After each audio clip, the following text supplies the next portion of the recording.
If you've got an EcoBoost Explorer ST with a 10-speed, what you need is a Transbrake. In a drag race, when two cars are similar, the race is usually won at the tree and the 60-foot. So quality launching and staging features allows the driver to focus on the lights instead of the car. If you don't know what a Transbrake is, the short answer is that it's a drag racing feature for automatic cars that holds the car in one spot while getting ready to launch, but doesn't use the brakes.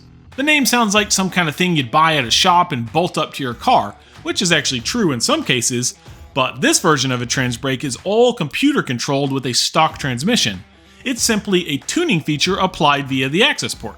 What happens is that the transmission can be programmed to apply line pressure to the clutch packs in the transmission to both the first and the reverse gears at the same time, meaning the car can stay put even when you're not holding the brake while the engine is revving up. Once the tune is on the ECU and the feature is enabled on the Accessport, then using it is super easy. It literally only takes one finger. All you do is come to a stop as you begin staging, hold the left paddle on the steering wheel for a couple seconds, let go of the brake, apply the gas, and that's it. The engine revs to build boost, and as soon as you let the paddle go, the next thing to understand that you experienced drag racers are probably already thinking about is bumping or creeping at the beams. With the 10-speed transmission, the Accessport offers both options, and they're just as easy to use as the basic Transbrake feature. Once you're on the Transbrake and the throttle, if you still need to bump the front wheels into the beams, all you have to do is tap the right paddle with your other hand, and the car will bump forward until you're properly staged. And if you want a smoother approach, we've added the creep option as well. You can switch between either option in a matter of seconds in the adjustments menu on the Accessport. It works almost the same for the driver. You still hold the left paddle for the Transbrake, but you simply squeeze and hold the right paddle to allow the car to creep. The only difference is the car more smoothly and progressively creeps forward instead of the aggressive and rocky bumping behavior. Launching in general is rough on any car. This Explorer drivetrain is tough, but nothing's bulletproof.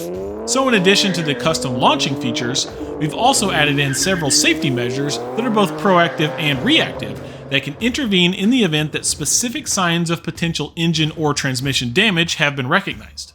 These include active time for the Transbrake, clutch slip, engine coolant temp, knock count, transmission fluid temp, and vehicle speed.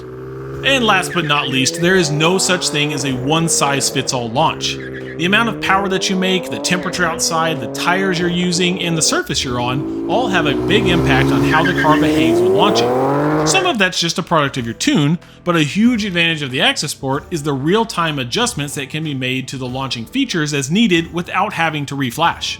The two most common scenarios are the ability to control wheel slip and creep behavior.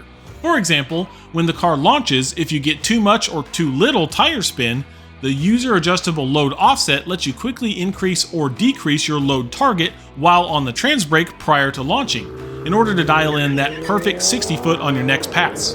Also, clutch pressure offset can easily be tweaked to change the speed at which the car creeps, because you don't want to be too fast or too slow when staging.